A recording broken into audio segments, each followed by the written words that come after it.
네. 최근에는 이제 트럼프 때문에 100억 간으로 시장에 관심이 쏠리긴 해서 연준에 대한 관심도는 예전보다는 조금 줄어든 것 같습니다. 그렇지만 이제 이번에 FOMC가 있었죠. 금리 결정 자체는 뭐 예상대로 동결이 있었습니다. 그런데 3월 FOMC는 뭐 경제 전망이라든가 점도표라든가 이런 것들이 발표가 되기 때문에 그 좀 깊이 있게 한번 돌아볼 필요는 있다고 생각하는데 동결됐다고 해서 그냥 넘어갈 게 아니라 어떤 거를 좀 봐야 될지 이번 3월 FOMC 대표님은 어떻게 보셨습니까? 일단 뭐 예상대로 나왔다. 네. 네, 이제 그렇게 좀 보여주고요. 어떤 내용이냐면 사실 뭐 기준금리가 4.5%로 내려가느냐 마느냐를 저희가 이제 보고 싶었던 게 아니라 네, 그건 과연 이제 연준이 네. 현재 시장을 어떻게 전망을 하고 네. 그다음에 앞으로 이제 어떤 정책을 취할 건지에 대한 방향성이 사실 이제 더 네. 관심이 컸었거든요.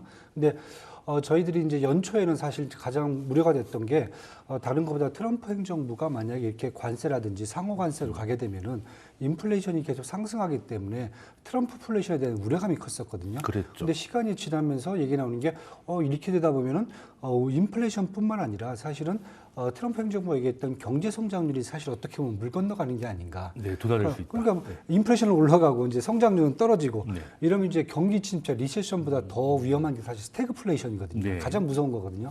그래서 이게 올 수 있다는 불안감이 사실 가장 컸었거든요. 네. 그래서 그럼 이 부분에 대해서 연준이 어떻게 지금 보고 있는지 이게 지금 사실 시장에서는 이제 관심사였거든요.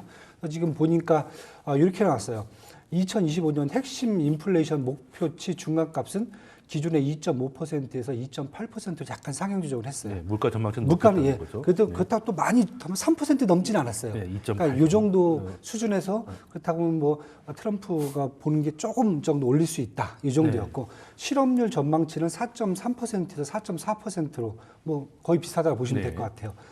그 다음에 본 게 경제 성장 전망치를 기존의 2.1%에서 1.7%를 하향 조정했어요. 네, 얘는 좀 많이 움직였네요. 예. 그렇다 보니까 결국은 핵심 인플레이션보다는 네. 경제 성장률을 좀 더 낮췄거든요. 네, 그렇다 보면은 연준에서 생각하는 것은 인플레이션 문제보다는 사실 어떻게 보면 경제 성장에 충격이 가해질 수 있다는 그런 문제가 더 크게 지금 눈에 보이거든요. 네. 그래서 결국 이렇게 본다 보면은 저희들이 이제 뭐 그게 지금 지표로 나오냐? 근데 네. 또 지표로 아직 나오진 않아요. 왜냐하면 2월 달에 뭐 시작을 했지만 관세가 시작됐지만은 실질적으로 지금 관세가 부과되는 3월 4일부터 시작이 됐거든요. 네, 그렇죠. 그러다 보니까 지표가 사실 이제 4월 달 지표, 4월 달에 3월 달 지표가 나와봐야 이제 그 효과를 네. 이제 증명을 할 수가 있는데 그게 나오기 전 지표들 봐갖고는 아직까지는 그렇게 실제 지표들은 눈에 띄게 바뀐 건 없거든요. 그러니까 예를 들면 뭐 인플레이션도 지금 2월 달치를 보면은 CPI가 2.8%, 그런 CPI가 3.1%로 전달보다 더 낮아졌어요, 사실. 네. 근데 반대로 심리지수라는 거죠, 심리지수요. 그렇죠. 예측치를 본다면은 3월 미시간대 인플레이션 기대치는 1년하고 5년이 4.9%하고 3.9%로 전달에 비해서 많이 올라가 버렸단 말이에요. 네, 심리는 좀 심리가 불안해지고 올라갔어요. 있다는 거죠. 그다음에 소비 심리 지수도 보시면은 3월 이제 컨퍼런스 보드의 소비자 신뢰 지수가 어제 나온 지수가 네. 92.9까지 떨어졌어요. 이게 원래 전달에 100이었거든요. 예, 기준선 아래로 내려가 버린 거죠. 12년 만에 최저치가 나와버렸거든요. 아, 심리는 굉장히 안 좋군요. 그렇다 보니까 심리상으로 보면 되게 지금 안 좋아요. 네. 그런데 아직 실제 지표들은 눈에 보이게 바뀌진 않았어요. 네. 그러니까 이런 걸 본다 그러면은 시장에서 보는 것은 그렇다고 보면은 일단은 연준이 더 우려하는 것은 인플레이션에 대한 가치보다는 어떻게 보면 성장률이 떨어지는 것을 더 지금 무서워할 수도 있다. 저는 이제 이렇게 지금 보고 있습니다. 그래서 지금 연준만 그런 게 아니라 지금 리서치 하우스들 보면은 올해 이제 경제 성장 전망치 지금 IMF는 2.2% 제시를 했는데 아직 바꾸진 않았어요. 4월 달에 바꾸거든요. 네. 1월 달에 제시한 게 2.2%란 말이에요. 여기도 지금 내릴 가능성이 커졌고요. 그다음에 골드만삭스는 2.4%에서 1.7% 이미 내려버렸어요. 네. JP 모건도 1.3%에서 1.2%로 지금 하락 조정을 해버렸고요. 거기다가 시티그룹도 한 1.6%에서 1.4%로 내렸거든요. 네. 그러니까 전반적으로 리서치 하우스들이 다 지금 미국의 경제 성장률 전망치를 지금 끌어내린단 말이죠. 네. 그렇다고 보면 지금은 어떻게 보면 인플레이션이 문제라기보다 인플레이션 충분히 극복할 수 있다. 시간이 지나면. 네. 그런데 그게 중요한 게 아니라 저쪽 상대방도 관세를 보복 관세를 부과하고 뭐 전반적 이런 부분들이 다 생긴다 그러면 결국은 성장률이 떨어지는 게 아닌가. 네, 교육이 그렇죠. 줄어들 수 있다. 네. 그래서 저는 당장은 지금 인플레이션에 대한 우려보다는 경기 침체에 대한 우려를 연준은 더 크게 보고 있지 않는가. 그렇다면 그쪽에 좀 방향을 맞춰갖고 저희들이 시장을 봐야 되는 그런 상황이 됐다. 저는 이렇게 좀 보고 있습니다. 네, 그러면 그 파월 의장 표현 그대로 지금 현재 인플레이션은 좀 일시적일 수 있다. 그렇지만 이 관세가 결국에는 디플레이션 요인이기 때문에 경제 성장률을 좀 낮출 수 있다는 우려를 연준도 그걸 맞습니다. 어떻게 보면 이제 인정을 했다라고 이제 대표님께서 해석을 해주셨는데 그럼 박사님께서는 이번 FOMC 어떻게 보셨습니까? 첫 번째가 네, 파월도 그렇고 많은 점도표에 참가한 위원들이 네. 아주 좀 속된 표현이지만 쫄았다.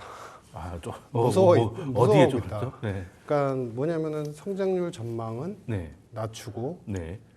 코어 PC는 높였어요. 예, 그게 스태그플레이션 아닙니까? 그렇죠? 네. 근데 파월 의장의 기자회견에서는 네. 뭐라고 얘기했냐면 주택 관련돼서 그러니까 최근에 물가에 대한 우려는 일부 관세 영향 때문에 사재기가 있었을 수 있다. 네, 그런데 그럴 수 있죠. 지금 현재의 CPI 패턴을 본다면 네, 주택 렌트비 등 걱정했던 물가가 안정화되기 때문에 네. 장기적인 물가 안정화, 인플레 타겟 목표치로 가는 네. 그 길은 여전히 유효하다. 네. 이렇게 얘기를 했어요. 예. 지금 말이 앞뒤가 안 맞는 거 그러면은 안 보이시나요? 앞부분에 성명서하고 뭐 경제 전망하고 안 기자회견하고 온도차가 좀 있는 네. 것 같은데요. 그러니까 코어 PC 전망치는 높였어요. 코어 네. PC는 물가 말 오른다고 그대로 했는데, 예. 우리 미국의 서비스업과 관련된 물가가 오를 수 있다. 네. 이 기존 전망보다 좀 더 오를 수 있다라고 네. 예측을 했어요. 근데 기자회견에서 말은 주택 렌트비나 이런 네. 서비스업 쪽이 내릴 거다. 안정이 되기 때문에 괜찮다라고 얘기했어요. 네. 그럼 어느 말이 자, 진실입니까? 그러면 여기에서 역할이 나눠진 거죠. 첫 번째, 네. 전망을 하는 분들은 뭐가 될지 모르겠는데 나도 이거는 뭐 국제적인 어떤 경제 전문 기관도 그렇고 네. 사실은 피터슨 경제연구소도 그렇고 옥스퍼드 이코노미스 네. 많은 추정 관련되는 기관들도 모른다고 할 수 있으니까 네. 페드 의원들조차도 내부 전망 모형은 어차피 오랜 동안 유효적으로 작동 안 하고 있습니다. 페드 모형이. 네. 그러니까 물가는 잘 모르겠는데 어쨌든 좀 높아질 여지가 있겠지. 네, 뭐 왜냐하면 내수에서 뭔가 불안 요소가 수급에 불안 요소가 그럴 수 있으니까요. 생기겠지라는 것을 네. 트럼프가 또 어떻게 나올지 모르니까 좀 높여보자라는 의도가 충분히 의도가 섞인 전망이었던 거고요. 네. 그럼에도 불구하고 페드 의장의 입장에서는 파월이 트럼프를 의식해서가 아닙니다. 네. 금리를 인하하는 사이클이고 지금 거의 3년 동안 네. 침체를 감내하고서라도 금리를 네. 안정화시킬 수 있게끔 인플레를 안정화시키고 그렇죠. 그다음에 금리를 안정화시킬 수 있는 경로로 지금 오고 있잖아요. 네, 근데 유지하고 여기서 있죠. 스텝을 멈출 수는 없습니다. 왜냐하면 그 스텝이 꼬여버리면 경기가 안 좋을 때 금리를 올려야 되는 상황이 생기고 경기가 좋을 때는 금리를 반대로 내리게 되는 그러니까 역행적인 통화 정책이 나오기 때문에 네. 내리고 있을 때는 물가 타겟으로 가는 것이 유효하다면 네. 내려야 돼요. 그렇죠. 그러니까 내리기 위한 명분의 설명을 기자회견에서 한 거죠. 네. 자, 이걸 요약하면은 전망은 트럼프 때문에 뭐가 어떤 경로로 올지 모르겠지만 불안해요. 네. 하지만 성명서에서 기자회견에서의 설명은 네. 일단은 안정적이니까 괜찮아요. 걱정하지 걱정하지 말아요. 마세요. 네. 이렇게 된 거죠. 네. 그러니까 그 이야기를 하나로 이제 좀 축약을 해보면 사실은 전망에 대해서 경제 전망 자체에 대해서는 네. 1분기가 마이너스 전망은 아틀란타 페드에서 지금 예측을 하고 있습니다. 그렇죠. 이게 돈을 네. 지난번 10월, 11월, 12월 때 대선 치느라고 사실 돈 적극적으로 안 풀었어요. 그 네. 영향이 이번 분기에 네. 반영이 되고 있거든요. 네. 그러면 물가 불안 요소는 불안한 심리가 작동했죠. 심리입니다. 네. 연준 위원들의. 그런데 당장 1분기에 성장률 나빠지는 거는 누구나 다 알고 있잖아요. 네. 그러면 여기서 시장은 똑똑하니까 판단을 내리겠죠. 그럼 페드한테 지금 시급한 게 뭔데? 물가 불안은 나중 일이고 우려인데 네. 당장 1분기에는 마이너스 찍히는 그거는 현실이잖아요. 그렇죠. 그러면 금리 인하가 그전에는 트럼프 때문에 못해 이렇게 막 시장에서 이런 반론 저런 반론하면서 네. 시장을 뒤흔들었는데 알고 보니 그러면 금리 인하는 가는 건 맞구나. 네. 네, 그래서 최소 이 2회 이상은 올해 어쨌든 해주겠구나. 그런데 시점과 명분, 그 명분은 결국은 지표 나빠졌으니까 현 상황에서 금리 인하 더 네. 다시 재개합니다. 뭐 이렇게 네. 표현을 하겠죠. 근데 그렇죠. 그런 것에 대한 것들을 이제 소위 얘기하는 이제 그 사전적인 포석이라고 얘기를 하고 네. 속된 표현은 이제 밑밥을 까는 네. 그러니까 미리 이렇게 해놓고 당장 하면 안 되니까 이제 이 사전 예고한 대로 물가가 어느 정도의 변동 여진이 있지만 성장률이 중요하니까 그리고 네. 경기 침체에 대한 약화 요소가 보이니까 네. 그거는 아마 파월은 트럼프 얘기를 절대 안 할 겁니다. 그 전에 우리가 제한적인 금리라고 했어요. 높은 금리를 오랫동안 유지함으로 인해서 쌓인 데미지, 신용의 네. 창출의 능력의 약화와 경제에 대한 데미지들이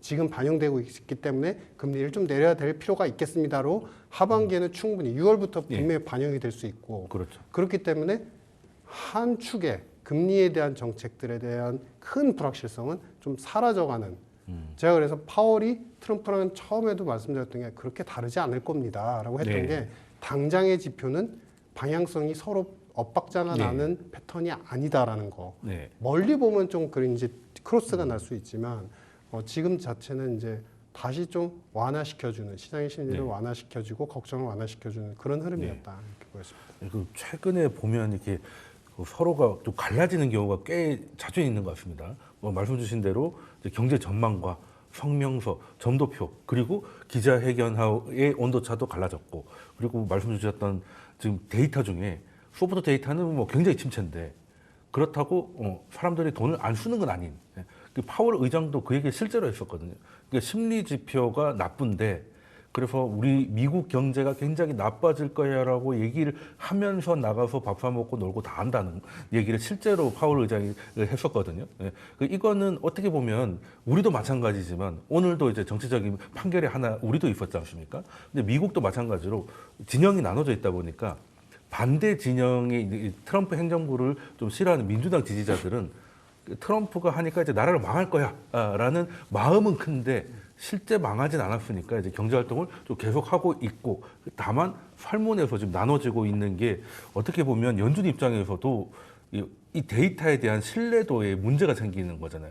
그러니까 질문자와 질문을 대답하는 사람의 정치적 성향에 따라서 의도 있는 발언을 하게 되니까 이건 실제 경제하고 좀 다를 수 있겠다는 부분이 좀 생기는데 그러면은 지금 당연 소프트 데이터하고 하드 데이터가 좀 나눠지고 있습니다. 나눠지고 있으면 여기서는 하드 데이터에 집중하는 게 맞다고 파월이 얘기를 했고 그럼 우리도 거기에 맞춰서 움직이는 게 맞는 거겠죠.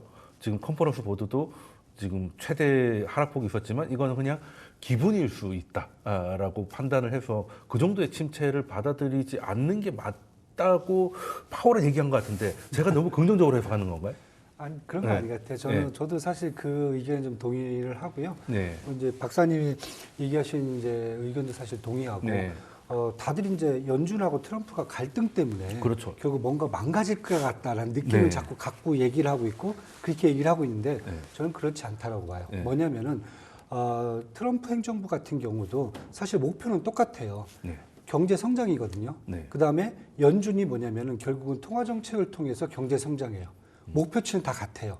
그런데 방법이 틀릴 뿐이죠. 그렇죠. 그리고 주로 이제 보는 그 행정부가 보는 지표들은 사실 실물 지표보다는 우리가 정책을 내고 계속 이런 것을 푸시하기 때문에 이것에 대한 과정이 있죠. 과정에 대한 기대감을 사실 끌어모으는 게 정부가 사실 더 중요하게 보는 변수고 예. 반면에 연준은 그 아까 얘기하셨던 하드 지표를 확인하는 게 사실 중요하거든요. 네. 그렇다 보니까 제가 이제 일기 때도 사실 똑같았어요. 트럼프 행정부 일기 때. 왜냐하면 뭐 2017년도에 이미 이제 트럼프 행정부가 시작됐지만은 그 사이에 옐런 이제 전 그 페드 의장이 계속 금리를 올려버렸단 말이에요. 네. 그리고 이 그 파월 의장은 2018년 2월달에 취임을 했어요. 네. 취임하고 그때 얘기했던 게 뭐 경기 지표를 보면은 그때 뭐 근원 PCE 지수도 한 1.5% 2% 정도 있었고요. 그다음에 네. 근원 CPI도 한 2에서 2.5% 수준. 그다음에 네. GDP 성장률도 한 1.2% 4% 사로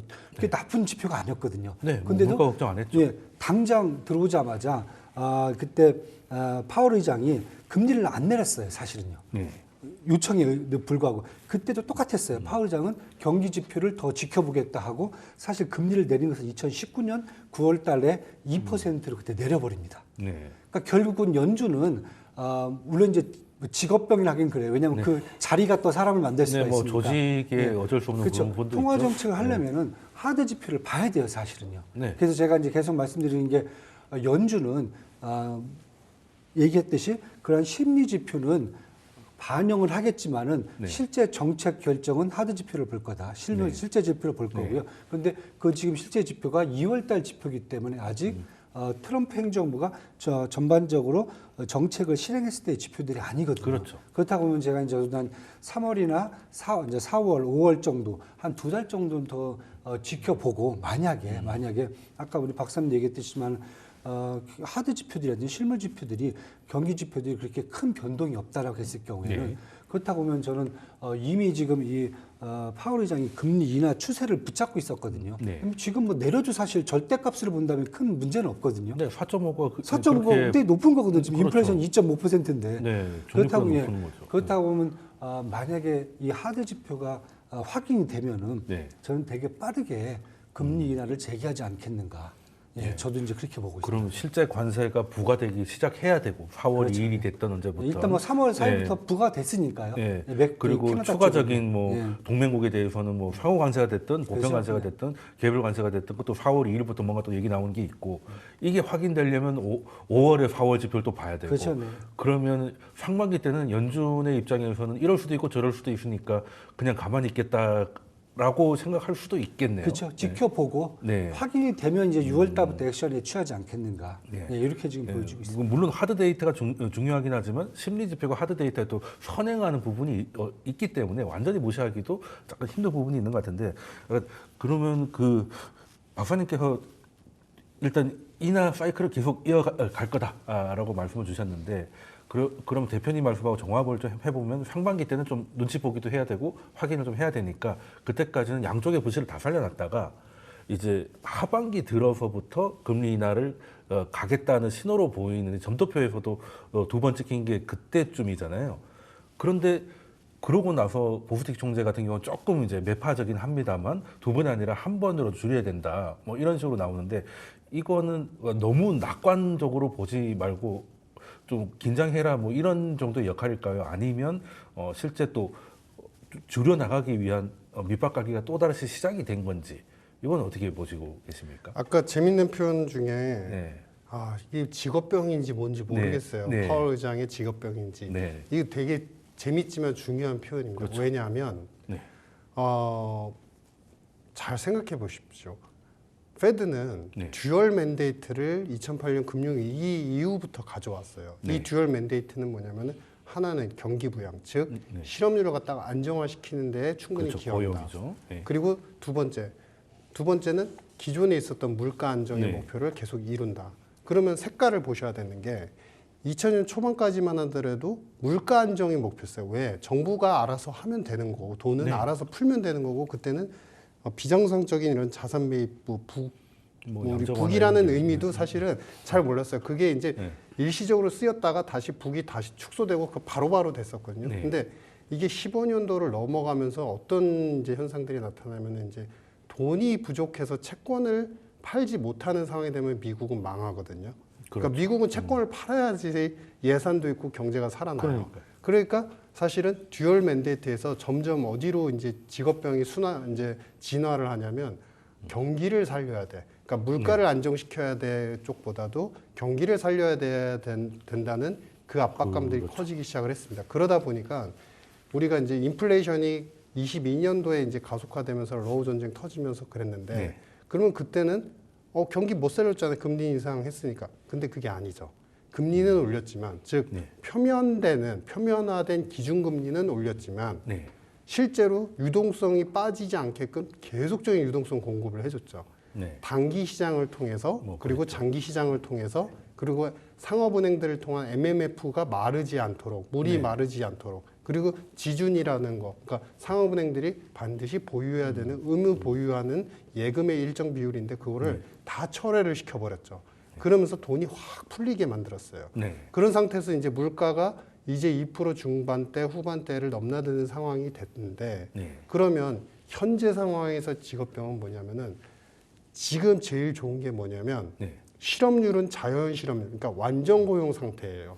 지금 그렇죠. CBO에서 추정하기로도 실업률이 미국이 4.5 이하는 네. 경제 활동을 하는 대부분의 사람들이 다 고용이 돼서 충분히 그렇죠. 일을 하고 있는 굉장히 좋은 호화로운 상황이다, 호조스러운 상황이다라고 표현을 자연 하는데 실업률 아래라는 네, 거죠. 그렇죠. 자연 실업률 아래에 대해서 여전히 추정치는 4.4 정도니까 여전히 자연 실업률이 유지가 되고 있어요. 그런데 관건은 뭐냐면 물가 요소보다도 네. 사실상 성장률 1분기에 마이너스가 나올 것에 대한 대비가 또 중요한 타이밍이고 네.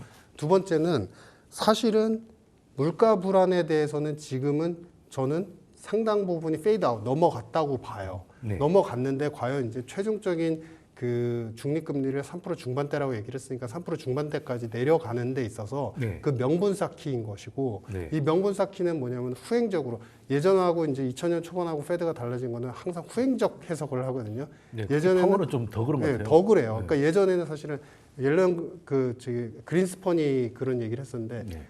통화 정책은 지금 여기에 놓여져 있는 세를 맞추는 게 아니라 네. 이 세가 어디로 날아갈지를 예측하고 네. 예측해서 그거를 타겟팅하는 그런 그렇죠. 미래지향적인 것을 하는 것이다라고 네, 표현을 했습니다.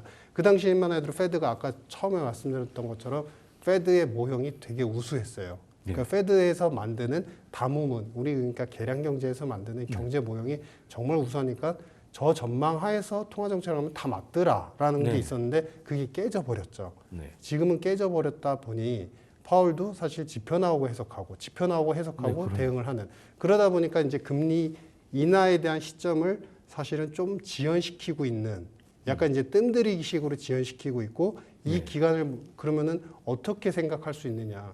결국 이 시간이 지연이 되면 될수록 아까 하드 데이터는 실질적인 데이터를 말씀하시는 그렇죠. 거죠. 그리고 소프트 데이터는 심리와 관련된 네, 지표들을 설문. 말씀하셨습니다. 근데 그러면 뭐냐면 이렇게 시간을 냅두면 냅둘수록 자연적으로 시장의 심리와 경제, 소비 심리, 기업 심리 지표, 그다음에 구매자 관리 지수 같은 심리 지표들은 계속 다운그레이드가 돼요. 네. 다운그레이드가 되면은 사실은 그 시점에 가서 충분히 쌓아놓은 다음에 2개월, 3개월 정도 있다가 금리 인하를 하면 최적의 타이밍이 오는 거죠. 네. 즉 지표가 약화된 명분들이 더 명확해질 때까지 기다리고 있는 것이다. 네. 갈 길은 정해져 있다. 네. 이렇게 보고 있습니다. 갈 길이라는 건 이제 인하 사이클은 계속 이어갈 네네. 거라고 보시는 건데 예, 그린스펀이 이제 날아가는 새를 맞춰서 잘 던져가지고 마이스트로 소리까지 들었는데 파월은 약간 백미러 보고 운전하는 것 같다는 이제 그래서 변호사들의 약간 직업병이 아닌가. 증거가 나와야 움직이는 뭐 그런 얘기가 없잖아 있었는데 그래도 일기 때보다 지금은 그래도 백미러, 사이드 미러도 한 번씩은 보는 거는 같아요. 이런 거 보면 이제 약간 신호를 좀 주는 것 같은데 그럼 우리가 파월 얘기 나오면 이제 일기 때 트럼프하고 파월이 막 많이 싸웠지 않습니까? 예, 그 금리를 내려야 된다. 그리고 트럼프가 약달러를 원한다는 증거는 차고 넘치니까 그러면 이제 금리 인하를 요구할 것이다라는 생각을 했는데 생각보다 파월을 때리진 않고 있는 것 같아요. 트럼프가.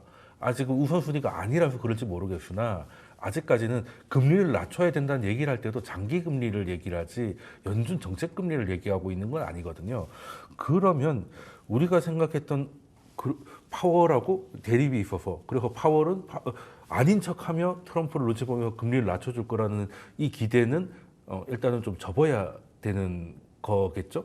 대표님은 어떻게 이 두 사람의 이 두 남자의 싸움에 대해서 어떻게 보고 계세요? 뭐 표면적으로는 싸운다고 그러는데 제가 네. 아까 말씀드렸지만 목표는 같아요. 네. 경제 성장이거든요, 결국은요. 그렇다고 보면은 뭐 과거에 연준은 뭐 저희가 생각했을 때 인플레이션하고 금리만 생각을 했는데 네. 지금은 이제 이 이슈가 사실 이제 경제 성장으로 넘어가 있거든요. 그렇죠. 그리고 트럼프도 마찬가지로 지금 경제 성장이거든요. 그렇다고 보면 트럼프 입장에서 지금 당장 정책 금리를 뭐 내린다고 해서 경제 성장이 나올 수 있는 분야도 아닌 것 같고요, 지금. 저는 이제 그렇게 생각을 좀 하고 있고요. 일단 관심사가 중요한 것은 이런 이제 자기가 생각했던 이 관세 정책들을 통해서 어느 정도 협상 카드를 만들어 놔야 그래야 자기가 국민들한테 보여주겠다는 그런 경제 성장을 약속할 수 있는 부분들을 해줄 수가 있기 때문에 저는 거기에 먼저 포커스를 두는 것 같고요. 당장 트럼프 행정부가 봐도 금리가 문제는 아니다. 지금 시장에서는. 네.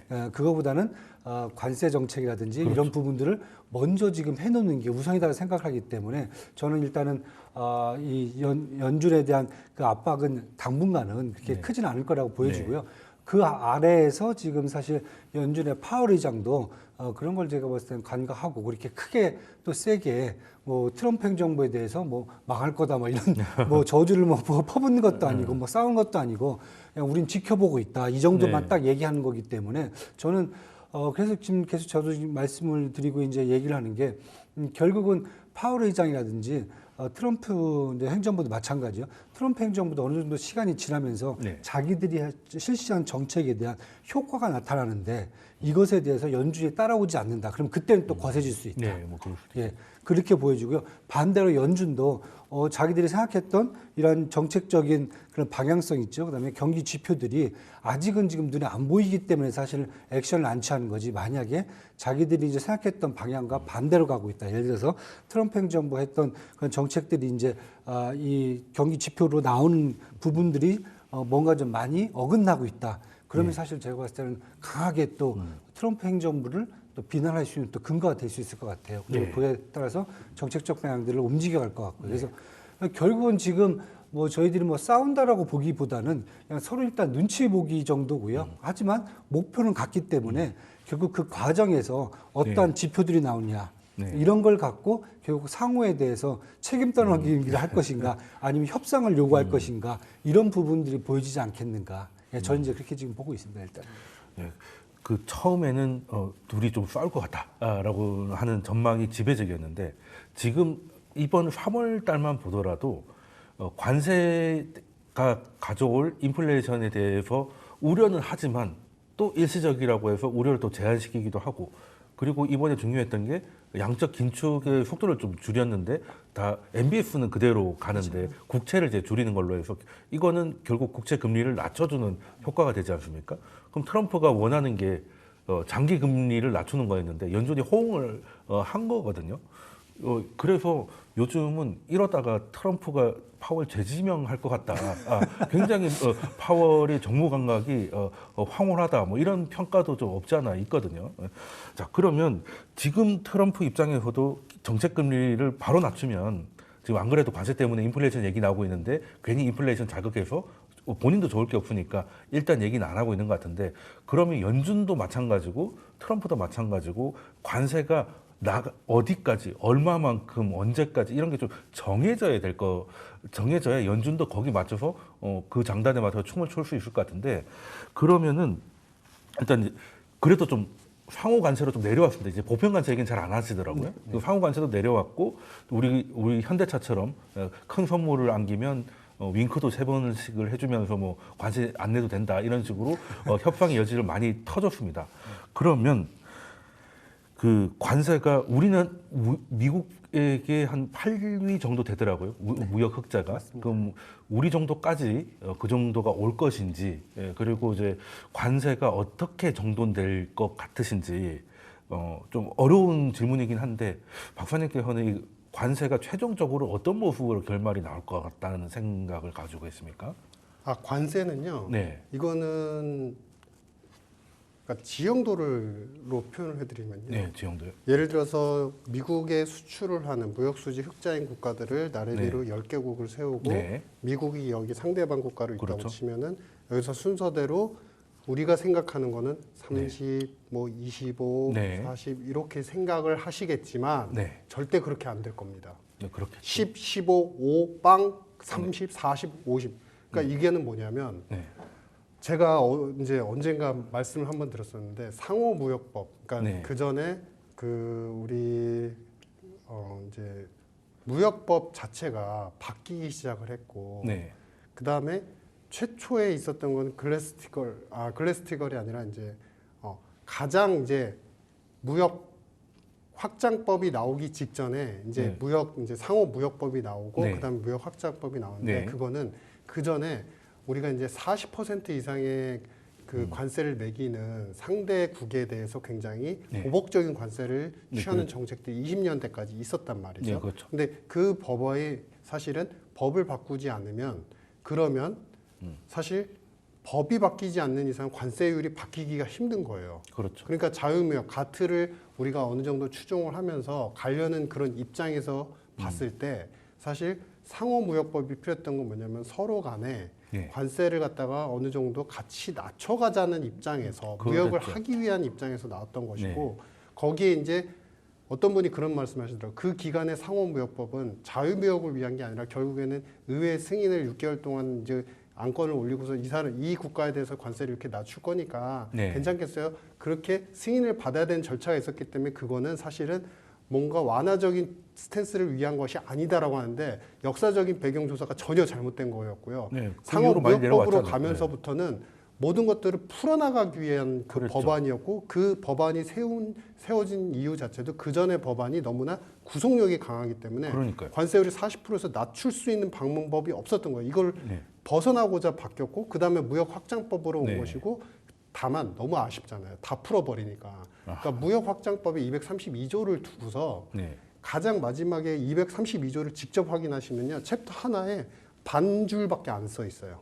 네, 그럼 뭐라고? 대통령이 네. 상대 국가에 대해서 너무나 이제 과하다고 여겨질 때, 그러니까 정량이 아닙니다. 네. 과하다고 과하다고 여겨지는 느끼면, 국가에 대해서는 이렇게 관세율을 서로 상호무역으로 조정을 하는 절차들이 쫙 나와 있는 네. 챕터가 있지만 마지막에 뭐라고 이야기하냐면 그럴 경우엔 예외적으로 네. 대통령이 관세율을 행정명령으로 정할 수 있다. 네. 요 몇 줄밖에 안 나와 있어요. 네. 그거 하나로 이제 트럼프가 칼을 진 그거 거네요. 하나 갖고 네. 있는 거예요. 네. 그거 하나 갖고 있고 그걸 갖고서 사실은 하는 행위 자체가 네. 지금은 일각에서는 또 어떤 분석가들은 또 뭐 어떤 뭐 증권사 뭐 이런 네. 위원님들은 그런 얘기를 하시는 거예요. 아 이게 심리를 뒤흔들고 그래서 침체를 만들 수 있다 뭐 이렇게 네. 얘기하시는데 그거 절대 아니고 법적인 근거를 보셔야 되고 네. 진짜 세게 갈 거였으면 트럼프가 직접 얘기를 했어요. 대선 캠페인에서 공화당 내부의 위원들하고 상호무역법, 트럼프 상호무역법을 만들 거다.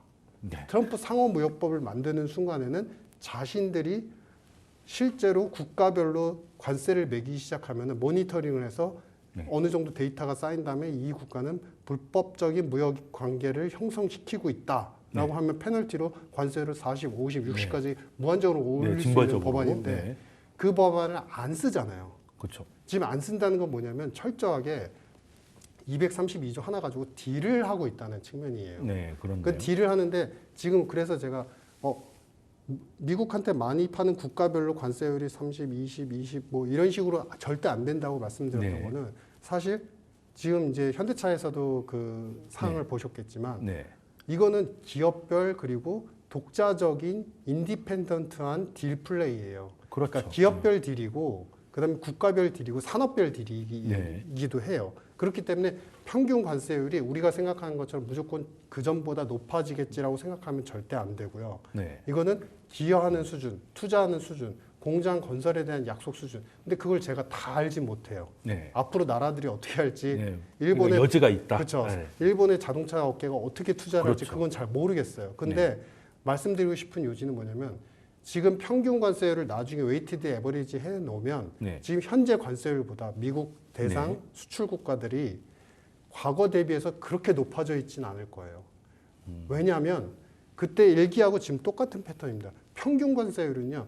어떤 항목 예를 들면 기억나시나요? 유럽이 네. 보복 관세를 매긴다고 하면서 유럽이 관세를 매기는데 네. 사실 그때 뭐였냐면 수산물에 대해서 관세를 갖다가 40, 50까지 네. 매겼어요. 근데 그걸 평균화하면요. 사실은 진짜 중요한 산업이 아니잖아요. 그렇죠. 그렇기 그리고 때문에 무역량도 뭐 평균 제한적이고. 관세율은 큰 변화가 네. 없었어요. 네. 서로 간에 미국과 유럽 간에. 그러니까 이 얘기는 뭐냐면 사실은 지금 국가별로 길들이기 전략은 아직도 지속이 되는 네. 거고 기여를 해라는 거고 그러면 여기에 끝은 어디냐? 지금 네. 결국에 중국하고 100% 이상의 관세를 매기면서까지 아예 금수 조치, 무역을 차단하기 위한 항로로 가는데 네. 그 안에 거치면서 뭘 얘기하죠? 우리가 게임을 하도 전략적으로 게임하면서 뭘 거치죠? 이놈이 엑스맨인지 저놈이 엑스맨인지 네. 일단 눈치 어떤 싸움해야죠. 놈이 스파인지 누가 이 판에 가야 뽑은지를 되잖아요. 알아야 그렇죠? 되니까. 그래서 네. 실질적인 윤곽을 파악하는 단계이기 때문에 제가 감히 예측컨대 그리고 일기 때의 상황을 복기해 보면 웨이트드 에버리지 된 관세율은 네. 전 세계가 큰 변화가 없을 것이다. 음. 찍히지 않는 이상은 거의 네. 큰 변화가 없을 것이다. 네. 이렇게 봅니다. 찍힌 곳은 이제 중국이라고 보면 돼요. 그런데 중국과 연대하는 국가라고 보시면 네, 중국과 이제 연대하고 있는 뭐 베네수엘라 같은 네, 경우가 네. 되겠네요. 네, 네.